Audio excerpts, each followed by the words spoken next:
Syrian President Bashar al-Assad says his country is committed to implementing the Russia-U.S. agreement to surrender its chemical weapons to international control. In an interview that aired Monday on China's state TV, Assad says that he will allow international monitors access to all chemical weapons sites, but he also criticized America's threats to attack Syria as, quote, excuses for war. Robert Reardon is a research fellow at the International Security Program at Harvard University's Kennedy School of Government.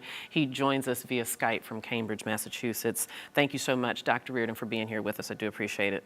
Great to be here.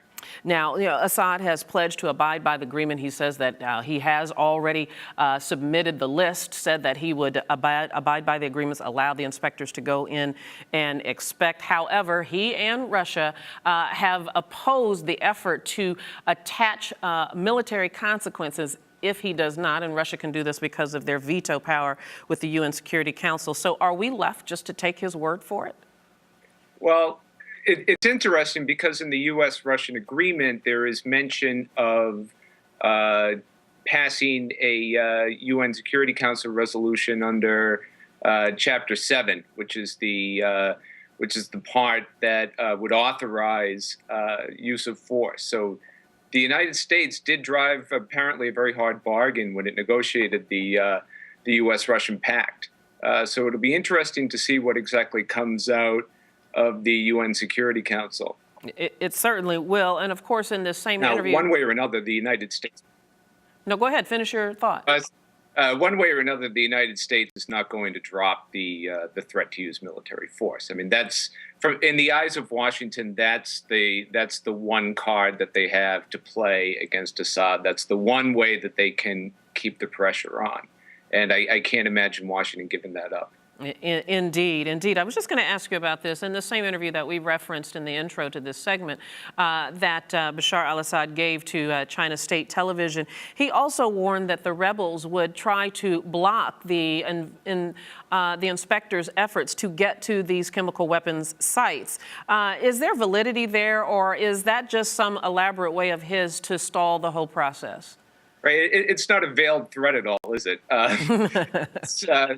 It's an interesting way to go about it. I'm not sure what he thinks he's going to accomplish with statements to that effect, other than maybe to put some additional pressure and anxiety on the inspectors themselves. The other interesting thing is who is actually going to provide security on the ground, because it may not be just the Syrian government that's doing that. The Russians have hinted at the idea that they're going to use their military personnel, or at least have offered to use their military personnel in some way, shape, or form, and it would be interesting if they provide some sort of security role for the inspectors. Yeah, it's such an interesting turn of events. So we'll all remember just a few months ago there was a call to remove Assad altogether from office. And of course, with the development of things, the use of the chemical weapons, and now this agreement, it appears that Assad seems to be sort of successfully using this to legitimize his presidency. Yeah, well, certainly a lot of the rebels are seeing it that way. Particularly organizations like the Free Syrian Army that stood to benefit if the United States used military force, and stood to benefit if the United States took any steps that potentially dragged it further into the conflict. And from their point of view, this looks like a pretty inferior outcome, because even though this may address the chemical weapons issue, it removes the immediate chance of U.S. military force from the table, and it lessens the chance of the United States actually getting involved in this conflict in a way that could tip the balance of power. Yeah, and of course, the rebels are none too happy about this agreement. And some of our hesitation from the very beginning has been the fact that the rebels are not centralized, that they're influenced by a variety of influences in some factions, including Al-Qaeda. Yeah. It seems to be there's even more fissuring among the rebels. Is this because of this agreement or just their own sort of unraveling? It's difficult to say beyond speculating. I mean, my guess would be that this is something that's been a long time coming.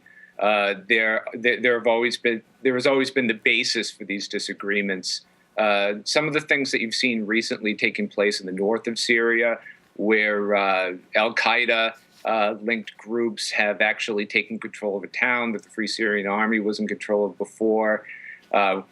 These are things that seem to have been, at least in an approximate sense, precipitated by something that has nothing to do with the chemical weapons issue.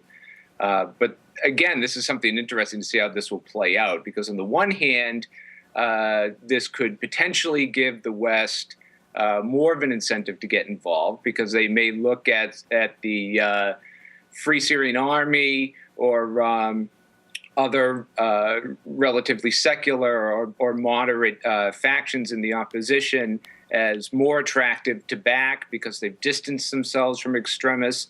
On the other hand, it also highlights these divisions and raises questions about how effective the opposition is going to be, whether or not anybody could ever unite these factions under a single roof, and really highlights the nature of this civil war as something that has a lot of disparate parties taking part.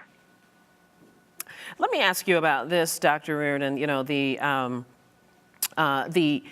Assad regime has used a variety of methods to stall, and of course, they didn't even admit to having chemical weapons until just a few weeks ago when they agreed to the UN control and disposal of these weapons.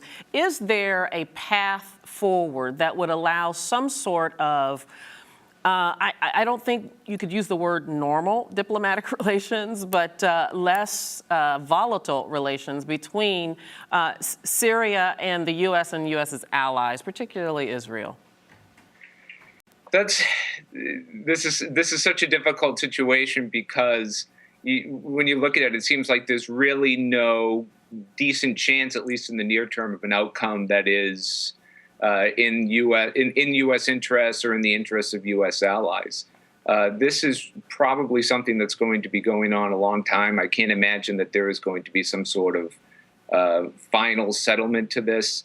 And given how fractured the opposition is, given how strong the Assad regime has proved to be over time, and how capable it has been in maintaining its rule, it's really difficult to imagine this coming out in a way that is definitively in U.S. interests or in the interests of regional allies. Yeah, I understand. In the meantime, a very conventional civil war still rages on.